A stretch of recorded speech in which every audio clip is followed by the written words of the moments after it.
Yep, that's what I figured.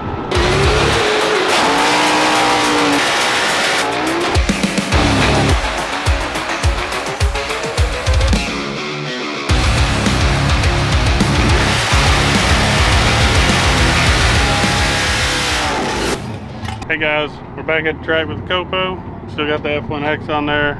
We got a new fuel pump, new fuel line. Everything in the fuel system's changed, new injectors.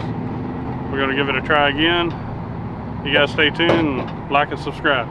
So MRP has hooked us up with a set of their 2200 injectors, and they're the best balancing set of injectors I've ran. I've ran FIC, I've ran pretty much all the big brands, and we're using those for primaries. We're still using FICs for secondaries. I need to talk to Kenny about getting another set of 2200s from him, or 2150s I think is what they actually are. So, and then we're going to see what happens. We're going to see how it goes today. I know we're going to be a little bit rich, so it's not going to be as fast as it was last time probably, but we'll be in a safer range, which will make me feel better. We can always throw more boost at it. If I can make it to where we don't lose fuel pressure today, we may put the F2 on there and see how that goes. Cool. Now the F2, you're going to that one because this one's being spun too much, or what? Yeah, we're actually overspinning this one right now. So if I go to the F2, I should be able to reduce the speed on the Charger and still make the same power. So, and then have the option. All I know with the F2 is don't overspeed them. The F1X will take overspeeding, the F2 will not. So, or that's the internet consensus, I should say that.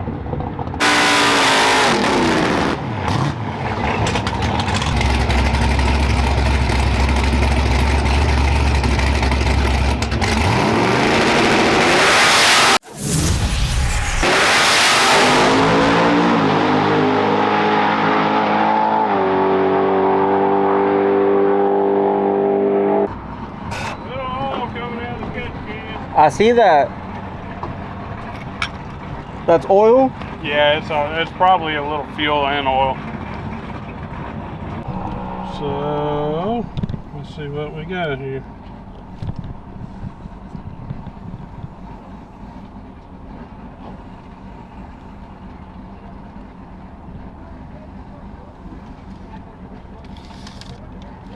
How fast was it? You went 827 at 166. Okay. 827 at 166. It felt like it wheelied pretty big. I could actually feel the suspension when it sat down that time. The tune looks good, it's rich. I'm fixing to pull the data log right now. And I don't know how big a wheelie it did, but it was big enough that I could feel it that time when it sat down, so it's probably somewhere in there. So, anyway. I'll insert the clip right here. It wasn't so big that it scared me or anything, so we're doing good. That means I did hear the timing pull just a little bit whenever the wheels came up, so I knew that the wheels were off the ground, because I have a setting to where if it's over a certain amount off the ground, it'll pull timing out of it. Okay. So, and it probably did perfect if I had to guess. So, we'll see. You said there's a problem? Yeah, it's still dropping fuel pressure like crazy. I don't know why. I don't know if it's maybe a sensor as shit, or I think we may need to change the sensor.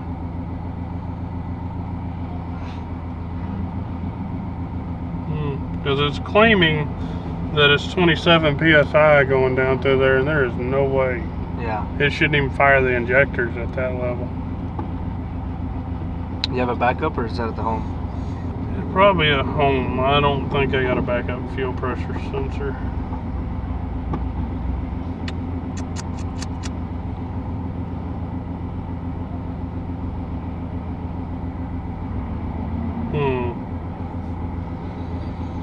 Maybe the fuel sensor calibration's off. Let me look at that. Maybe that's what's going on. I think it may be the sensor. It claimed that pass was 25 psi. There ain't no effing way, bro. You know, Of oil pressure? of fuel pressure. Oh. The injectors won't even fire below 45. You know, so, and it's only using like 59% of the duty cycle of these injectors now, which is more in line. So we had a problem for sure, but I'm thinking that the fuel, what may be happening is that new pump may be hitting the sensor with so much pressure. It may be. Have you ever seen like an oil pressure sensor fail where they'll start reading 0 suddenly? Yeah. Well, a lot of times it'll hit that sensor, and that sensor will just blow out, and then whenever it gets up to a certain pressure, it'll blow around the sensor. So it's probably got a hell of a fuel leak during the run somewhere, and that may have been going on for a while. Because I remember smelling fuel a couple of times when I was like, man, I shouldn't be smelling fuel right now. Okay.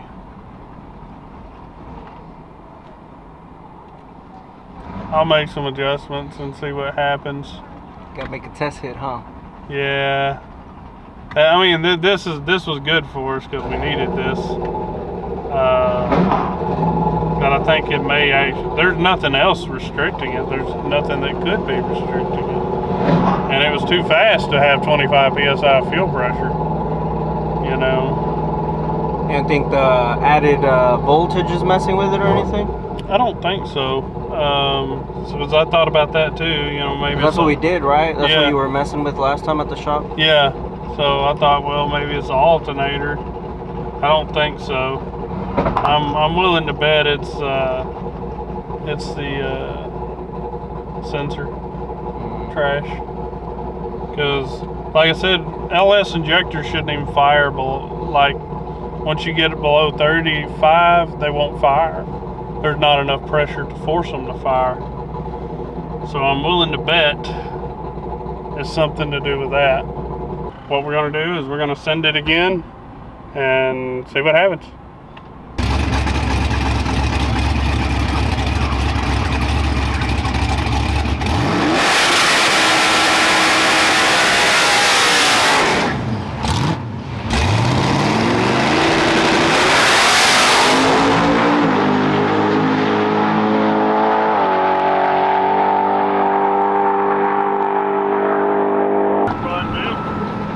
Yep, that's what I figured.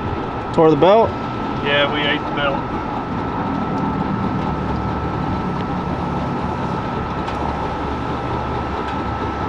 And it tried to eat through my wires on it too. Ooh.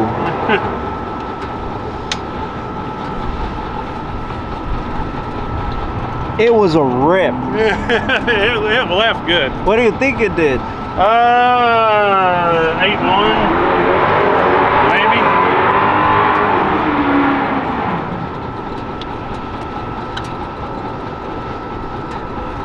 This is the first time it eats a belt, huh?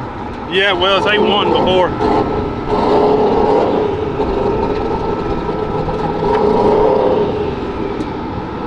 It has something to do that'll be worthwhile. Oh, it went up through So the now top. Heath has something to do that'll be worthwhile. Again? Oh. Well, it didn't. We never repaired it, thank God.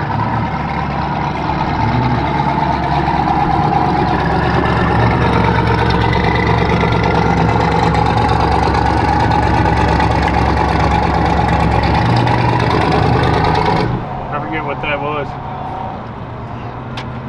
Something that don't work no more. The wires? Yeah. Oh, wow. Clean through.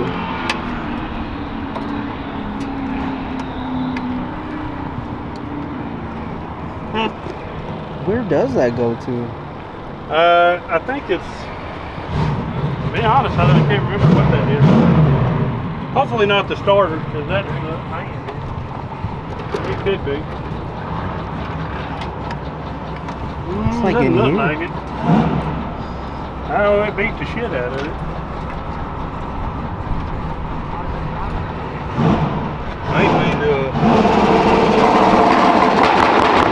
We'll figure it out. I bet it's the original pump wire. Oh yeah? Well, if that's the case, that's good. The car did a delete by itself. Yeah, I guess it's not going back anyway. Weight reduction. Yeah, weight reduction. It reduced the weight of the belt too. Belt's lighter. Give us a recap on that pass. Okay, so I don't know what we ran. I don't know where I actually went. But it was fast. It felt like it wheelied a long ways too. I'll insert the clip here. It looks really good. Yeah. Yeah, it felt like it left and went. Yeah. But the belt said no more for me, thanks. And the hood also says pound sand. So we're gonna have to pull the hood off and go get it repainted, boys. That's all we can do. Water pump wire. Ate the water pump wire. Yeah, there's a kid out the socket. There's the water right there. Yeah. We'll just have to work on it. I think that's what it is. Yeah, water pump. Yeah, now I can recognize the water, the color. Now when we redo that, I don't know what to do. Guess bring it through here. Yeah, it don't really need to be over right now. Yeah. Well, it sucks. Yeah. But it could have been worse. It was When the hood lifted up, I was like, damn, the motor blow? I started looking for oil. I was like, damn, oh shit, that TJ's gonna be mad. I'm doing probably 170. It got mad. Are we done? Oh yeah, we're done. We're done for the day. It took out my water pump wire. It took out my some other stuff and the belt stuff. And Heath has something to do now. For sure, it's not kind of repairable. He's gonna have to repair it. So the COPO is gonna need a new hood or some paint and some decals. And we're gonna be back. See y'all next time because we ate the belt. I don't know what we ran. What did we run? 825. Yeah, that wasn't as good as I thought it was gonna be. Oh well. It was so It's your fault. How is this my fault? It's your fault. Like, subscribe, do all the other stuff that y'all are supposed to do. You know, follow us, hit the bell, you know, all that stuff. We're breaking stuff for y'all, man.